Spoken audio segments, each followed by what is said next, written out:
Are you someone who has moved to the UK from India and wondering what is this ISA account that your bank keeps emailing you about?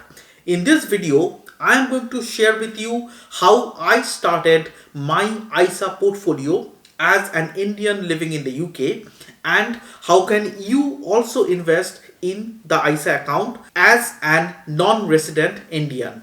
In a country like the UK, where the taxes are very high, you have the opportunity to control your finances and build a tax-free investment portfolio through an ISA account. Please watch this video till the end to know more about this.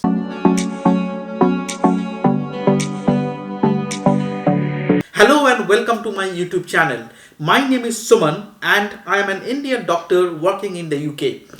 On this YouTube channel, I make videos about life and work in the UK.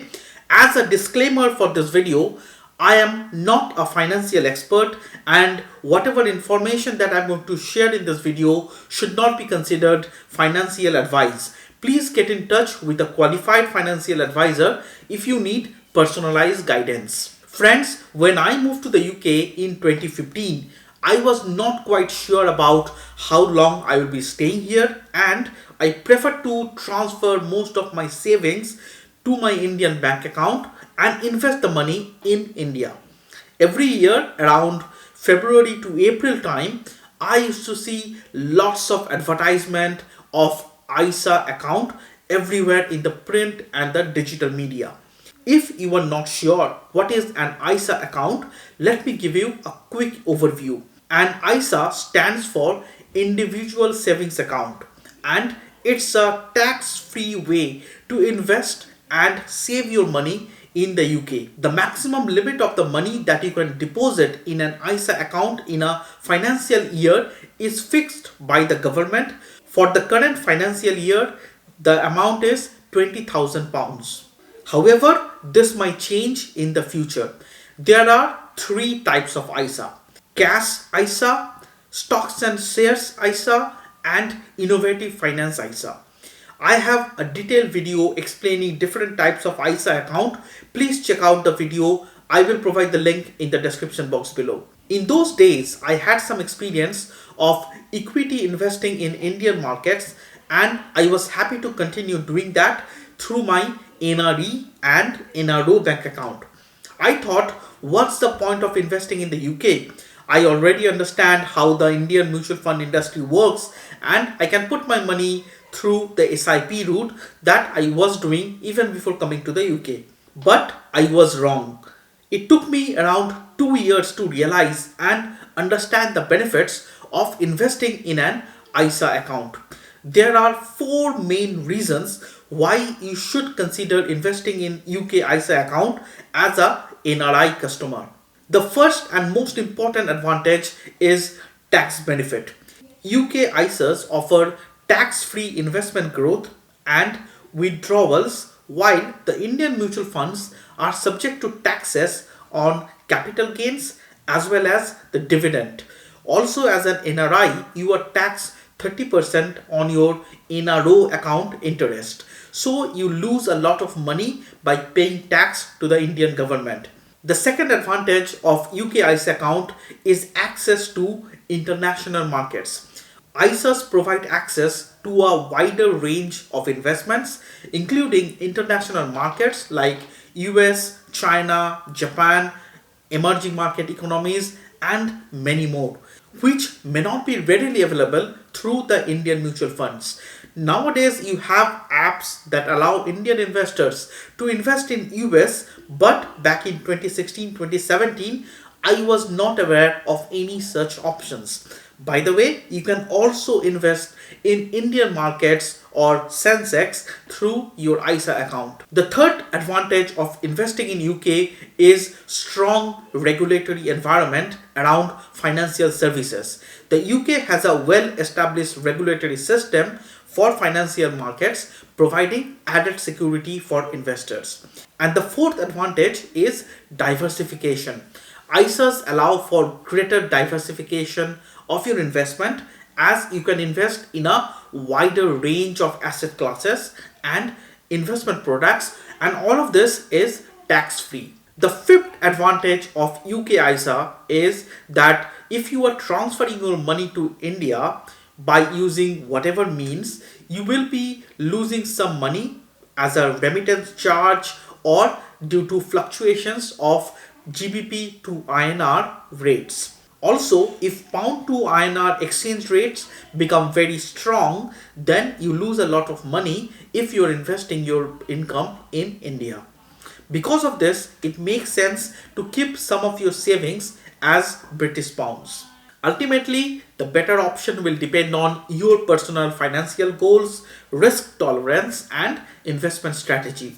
In my case, ISA was clearly the better option. So, how did I build my ISA portfolio? It all starts with planning your own investment goals. Ask yourself questions like what is your time horizon, how much risk you are willing to take, what are your financial goals.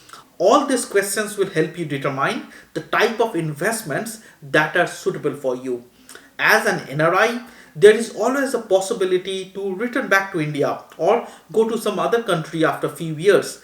In that case, you can theoretically sell all of your investment in your ISA account and transfer the funds out of UK. Also, if you're not prepared to sell your investment, then all the accounts are operated online nowadays. So potentially you could go to some other country and still operate your ISA account. If you are completely new to investing, then please check out my video about investment as a beginner in the UK. The next step is that you need to open an ISA account with a provider. There are many platforms which offer ISA investment options, including the high street banks as well as some newer online brokers. So choose one that works best for you. Broadly, some providers charge a fee per transaction and others charge a flat fee per month and allow multiple transactions.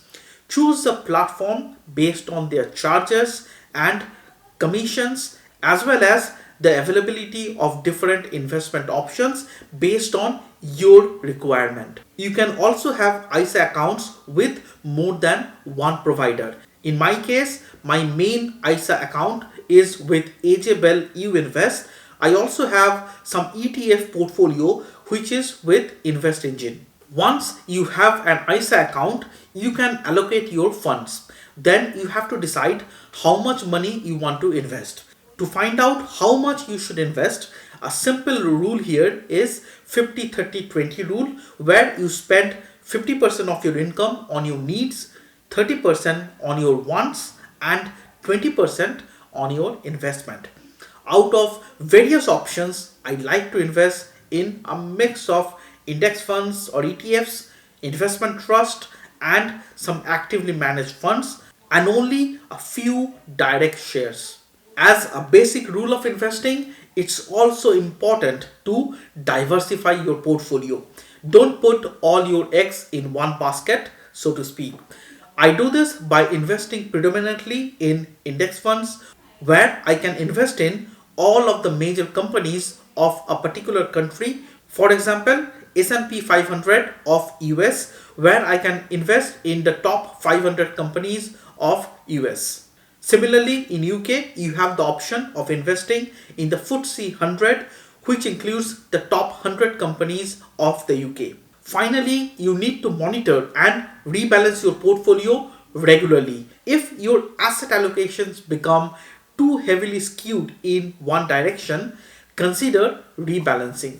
If you think it's too difficult for you to do this on your own, then the best option is to go for a ready-made portfolio that are offered by all major brokers, where the fund manager will manage the investments and rebalance accordingly. Vanguard Life Strategy Funds is a popular option in this regard. I use the AJ Bell Adventurous Fund, which is a similar low cost passive investment option managed by AJ Bell fund managers. I hope you found this video helpful. Remember, investing always carries risk and the value of your investment can go up as well as down. But there are many other resources from where you can learn about how to start investing in the UK and how to plan your portfolio in your ISA account. Please hit the like button if you are planning on investing in an ISA account this financial year. Thanks for watching and I'll see you in the next video.